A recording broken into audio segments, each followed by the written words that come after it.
Ashkenazi Hasidim Sepher Bahir. Numerous sources have attributed the enormous power attained by the Templars to the possession of some mysterious treasure. Some referred to it as the Holy Grail that made them so feared and hated that the Catholic Church became devoted to their brutal suppression. That treasure has sometimes been identified with the Ark of the Covenant. The Arch of Titus famously depicts legionaries carrying off menorahs and other Jewish plunder following the destruction of the Second Temple in 70 AD. But the Ark of the Covenant is not portrayed. In 410 AD, after Alaric conquered Rome, the historian Procopius, c. 500, c. after 565, a Byzantine scholar from Palestine, in History of the Wars, lists among their spoils the treasures of Solomon's temple, a sight most worthy to be seen, articles adorned with emeralds, taken from Jerusalem by the Romans. 1. The Visigoths resettled in the south of France in what is today Languedoc, in southern France. As presented by Sean Kingsley in God's Gold, A Quest for the Lost Temple Treasures, Rome was again subjected to an even more thorough sacking, this time by the Vandals in 455 AD. Again, according to Procopius, referring to the spoils, it was an exceedingly great amount. Among the items taken were the treasures of the Jews, carrying off the temple menorah to their capital city of Carthage. 2. The Byzantine general Belisarius defeated the Vandals in 534 AD, ransacked Carthage, and sailed back Constantinople to present the spoils of war to the Emperor Justinian I, 527 to 565 AD. In describing the treasures of the Jews presented to Justinian during Belisarius's triumph, Procopius reported, "And one of the Jews, seeing these things, approached one of those known to the emperor and said, 'These treasures I think it inexpedient to carry into the palace in Byzantium. Indeed, it is not possible for them to be elsewhere than in the place where Solomon, the king of the Jews, formerly placed them. For it is because of these that Gaius captured the palace of the Romans, and now the Roman army has captured the Vandals.' When this had been brought to the ears of the emperor, he became afraid and quickly sent everything to the sanctuaries of the Christians in Jerusalem." 3. It may have been in an attempt to recover these treasures that the Templars participated in the First Crusade. Another possibility is that the Templars were aware of some other treasure still buried beneath the site of the Temple of Solomon.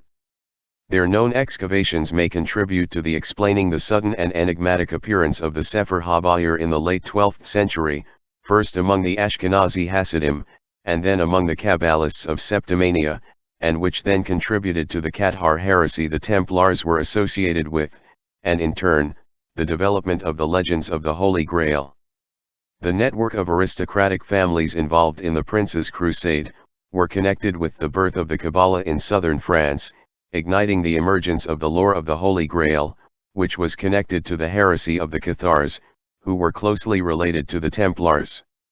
Although it was founded in an earlier tradition of Merkaba mysticism, or what he called Jewish Kabbalah, Gershom Scholem dated the emergence of the Kabbalah sometime between 1130 and 1200, in Provence, or more precisely in its western part, known as the Languedoc.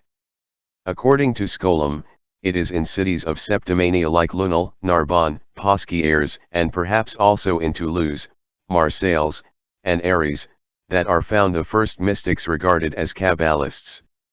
Their disciples then transmitted the Kabbalistic tradition to Spain, where it took root in places such as Burgos, Gerona, and Toledo, from which it spread to other Jewish communities. 4. As late as 1143, Peter the Venerable of Cluny, in an address to Louis VII of France, condemned the Jews of Narbonne who claimed to have a king residing among them. The place of residence of the Bahir family at Narbonne was designated in official documents as Cortata Regis Judaeorum. 5. According to Galb, this dynastic line, the first of whose members was an eminent personality named Bahir, retained its power and wealth throughout the Middle Ages and until the beginning of the 14th century. Many of its members were named Todros or Colominus. In establishing this office, the Carolingians clearly intended to stabilize and legally to protect the many Jewish communities in this part of their realm. 6. In 1144, Theobald, a Cambridge monk and Jewish convert, spoke of the chief princes and rabbis of the Jews who dwell in Spain and assemble together at Narbonne, where the royal seed resides.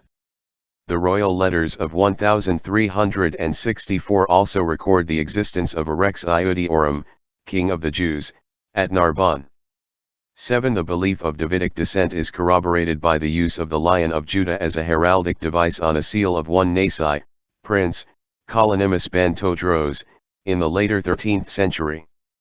8. In 1165–66, Benjamin of Tudela, the famous Jewish traveler and chronicler, visited Narbonne, which he described as a city preeminent for learning. Thence the Torah, law, goes forth to all countries. Sages, and great and illustrious men abide here. At their head is Colonimus, the son of the great and illustrious Todros of the seed of David, whose pedigree is established. He possesses here dediments and lands given him by the ruler of the city, of which no man can forcibly dispossess him. 9. The Ashkenazi Hasidim, who maintained relations with the famous of Narbonne, were a conduit for some of the mystical traditions of the Sepher Bahir, or the Book of Brightness, the earliest example of medieval Kabbalistic thought. 10. However, the emergence of the Bahir poses a puzzle to modern historians, because its emergence in the last half of the 12th century marked the sudden reappearance of Gnostic doctrines that had been lost to Judaism since the destruction of the Second Temple. Given the sudden appearance of its Gnostic content, it is possible that the Bahir was derived from ancient sources which may have been discovered by the Knights Templar in their excavations of the temple ruins. There are many legends about the source of the Templars' wealth. According to Masonic legend, when the Templars came under trial in 1301, their leader de Molay arranged for them to return to Scotland, where, according to Masonic lore, they had brought with them a number of Eastern mystics, referring to the Mandaeans also recognized as the Sabians or the radical Ismaili sect of the assassins of the Islamic world who were rescued from the Holy Land, thus inaugurating the traditions of Scottish Rite Freemasonry.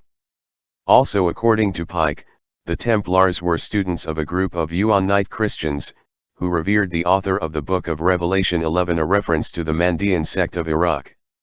While this Masonic legend is impossible to verify, it is founded on the real preservation of occult knowledge from the Islamic world, likely transmitted to the Western world during the Crusades. Legends have long associated the Templars with treasure, of either material or spiritual value. 12. They have been linked to mythical relics such as the Holy Grail and the Ark of the Covenant. Hugh J. Schonfield argued that the Templars may have found the contents described in the Copper Scroll of the Dead Sea Scrolls, which describe treasures hidden around the Holy Land. 13. Engraved on a rolled sheet of copper is an inventory of various hidden treasures, possibly those of the Jewish temple. The Copper Scroll also provides directions for their recovery, though they have been difficult to interpret.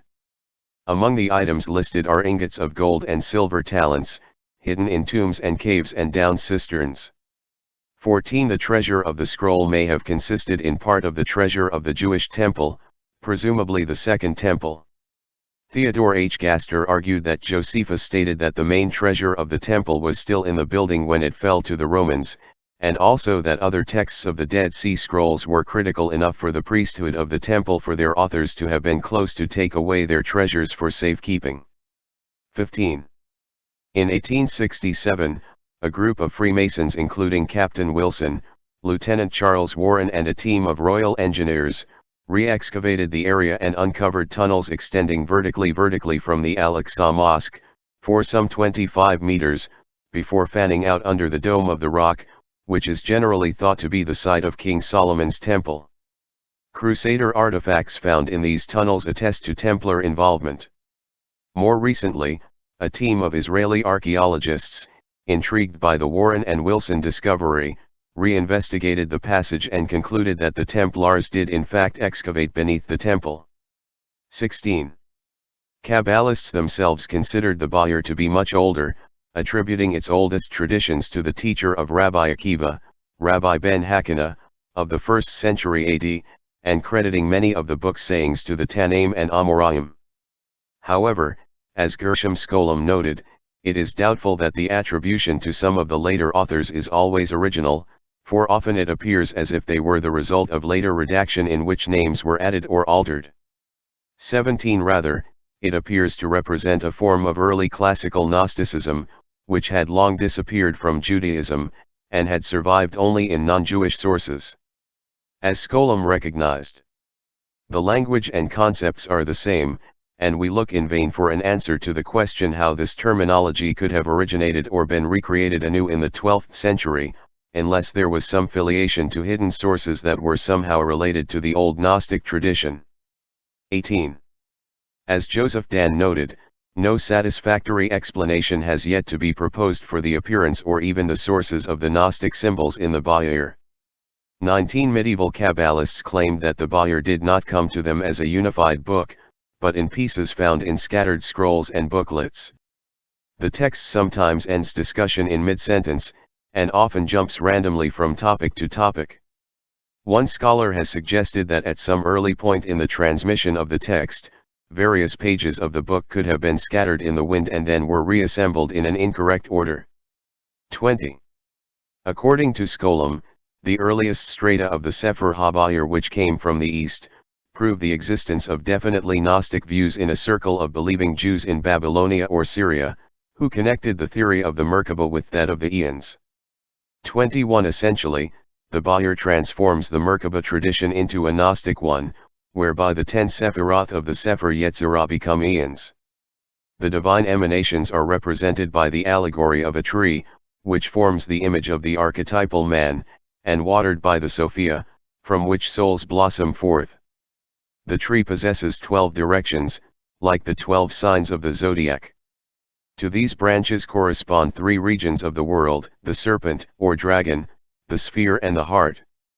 Each has 12 overseers or archons, totaling 36 powers, to correspond with the 36 decans of astrology. Each of the 36 archons are found in the other, and all are found in the dragon, who, according to the Sepher Yetzirah, is placed over the universe like a king upon the throne. 22. The pupils of the early Kabbalists coming from Spain to study in the Talmudic academies of southern France were the principal agents of the Kabbalist transplantation to that country, where they were responsible for the production of a text that drew on the Bahir, the Sepher HaZohar, or Book of Light, the most important medieval Kabbalistic text.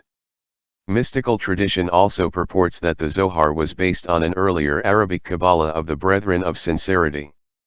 Isaac the Blind, c. 1160–1235, who widely suspected of being the author of the Bahir and son of Abraham ben David, a father of Kabbalah, was a pivotal figure among the 13th century Kabbalists of the Languedoc, and studied not only Jewish, but also early Greek, and Christian Gnostic writings, as well as the Brethren of Sincerity. Some historians even suspected him to be the author of the Sepher HaBahir. The Brethren of Sincerity and other Sufi mystics were widely studied by later Jewish mystics, such as Abraham ibn Ezra, Moses Maimonides, Judah Halevi, Bahia ibn Pakuda, ibn Gabriel, ca. 1021–1059. The philosopher who most personified the interweaving of Judaism and Islam was the 11th century Spanish Jew, ibn Gabriel, who assimilated ideas from the Brethren of Sincerity to such an extent that it was his primary source of inspiration after the Bible. He also followed the teachings of the 10th century Sufi mystic Muhammad ibn Masara, who had introduced Sufism to Spain. 23 Ibn Gabriel, along with Ibn Arabi, was considered one of the 2 great followers of Ibn Masara, 883–931 AD, an Andalusian Muslim ascetic and scholar considered one of the first Sufis as well as one of the first philosophers of Moorish Spain. Ibn Arabi, who was heavily influenced by the epistles of the Brethren of Sincerity, formulated many of the ideas that became central to the Zohar. 24 The Zohar first appeared in Spain in the 13th century, and was published in Castile by a Jewish writer named Moses de Leon. But de Leon ascribed the work to Shimon bar Yochai, a rabbi of the 2nd century at the time of the Roman persecution. According to Jewish legend, Shimon Bar Yochai hid in a cave for 13 years studying the Torah and was inspired by Elijah to write the Zohar. The author of the Zohar drew upon early mystical texts such as the Sepher Yetzirah and the Bahir, the early medieval writings of the Hasidim Ashkenazi, and upon the Bible commentaries written by medieval rabbis, including Rashi, Abraham ibn Ezra, David Kimi, and even authorities as late as Nachmanides and Maimonides.